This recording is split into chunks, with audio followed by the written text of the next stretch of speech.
This is an iHeart podcast. Some stands for so others mighty, and I am a grateful beneficiary. That's how I started my journey of recovery. 15 years later, I'm gainfully employed. I moved from homelessness to a safe and secure place to owning my own home today. If these walls could talk, they would say safety. JP Morgan Chase Community Development Banking understands that the buildings we invest in are more than just four walls. They are you. They are us. They are Washington, D.C. We're leaving today and entering a world of Cinderella castle sightseeing, Tron light cycling, Jungle Cruise punning, pirate swashbuckling, Everest climbing, Dapper Danning, Soaring, fireworks show of I'm not crying, you're crying. World of favorites for whatever you love. Infinite worlds await at the most magical place on Earth, Walt Disney World Resort. Hello. From Wonder Media Network, I'm Jenny Kaplan, and this is Womanica. This month, we're talking about word weavers, people who coined terms, popularized words, and even created entirely new languages. These activists, writers, artists, and scholars used language to shape ideas and give voice to experiences that once had no name. Sometimes, authors create their legacies through their published works, or maybe through the words they introduced to the world, or perhaps for the lasting impact they made on their contemporaries. Other times, they leave their mark through all of the above. Today's Womanica won awards for her writing, cultivated new talent in her home country of the Philippines, and helped form the ever-evolving variety of Philippine English. Oh, and if you've ever gone to a nail salon and asked for a mani-pedi, you've got her to thank for that too. Let's talk about Kerima Polotan-Tuvera.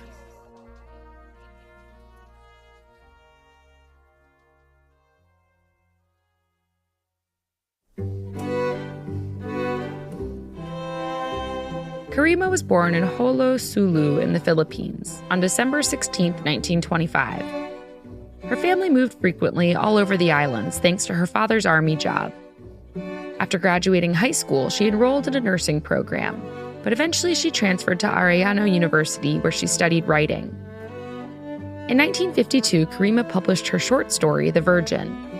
It tells the story of a woman who, after dedicating her life to caring for her family, finds herself a 34-year-old virgin, until fate traps her and an attractive carpenter together during a rainstorm. The short story won first prize in the Philippines Free Press Literary Contest. It was also the first of her works to win the prestigious Carlos Palanca Award. She'd win it again in 1956, 59, 60, 61, and 66. Kerima married Juan Tuvera, a speechwriter for the then president and dictator of the Philippines, Ferdinand Marcos. They had 10 kids together. Interestingly, in the 1960s, Kerima herself began writing for the Philippines Free Press, a weekly English news magazine critical of the Marcos regime, and one of the first publications closed after he imposed martial law. Kerima also published a biography of First Lady Imelda Marcos. Just a month after Kerima married Juan, her father died. His death inspired passages in her 1971 book of select works, Author's Choice. In it, she recalled her trip home after hearing of her father's death. I broke open a coconut shell into which I'd been dropping coins and bought a ticket for home. I told myself that if I prayed nonstop from Manila to the province, my old man would be alive. When I got there, I saw my brother's face and knew my father was dead all right. In the 1970s, Kerima started her own weekly magazine called Focus. She continued to publish fiction, journalism, and essays. It was in one of those essays in a 1972 article in the Philippines Daily Express that she coined a phrase while describing women's beauty trends. Summer is driving the ladies into the beauty shops where they sit, being manied and pedied. Just like that, Kerima gave a name to the bread and butter of nail salons. Kerima's mani-pedi became part of the vocabulary of Philippine or Filipino English, a unique variety of English developed by native speakers of both English and Filipino, like Kerima. In 2015, the Oxford English Dictionary added several words of Filipino English to their newest edition. Among them, Karnap, Comfort Room, Balik Bayan, and of course, attributing the first use of mani-pedi to Kerima's 1972 article. In the later portion of her career, Kerima became editor-publisher of the Evening Post newspaper.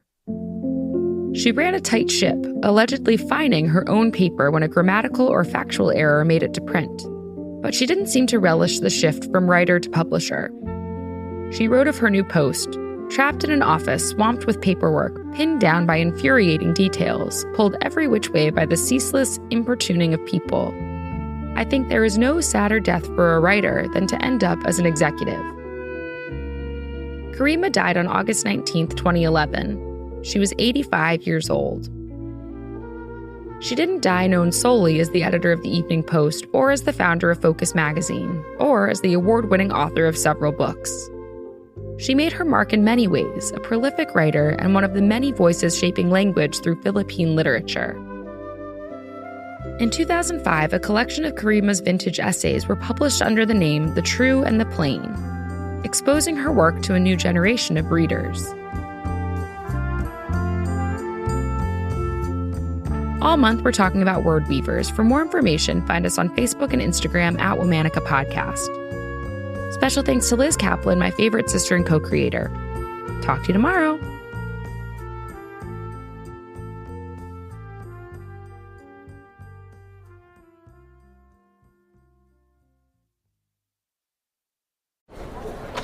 Your dream getaway Welcome in. starts at the airport. With Amex Platinum, you get access to the Centurion Lounge where you can find space to send off that last work email, fill up on premium dining, and finally, relax for up to 3 hours before takeoff. You might even wish your layover could last just a little longer. Flight to Mexico, now boarding. Oh, that's me. That's the powerful backing of American Express. Terms apply. For more information, visit americanexpress.com/withAmex. Some stands for so others might eat, and I am a grateful beneficiary. That's how I started my journey of recovery. 15 years later, I'm gainfully employed. I moved from homelessness to a safe and secure place to owning my own home today. If these walls could talk, they would say safety. JP Morgan Chase Community Development Banking understands that the buildings we invest in are more than just four walls. They are you. They are us. They are Washington, D.C. This is an iHeart podcast.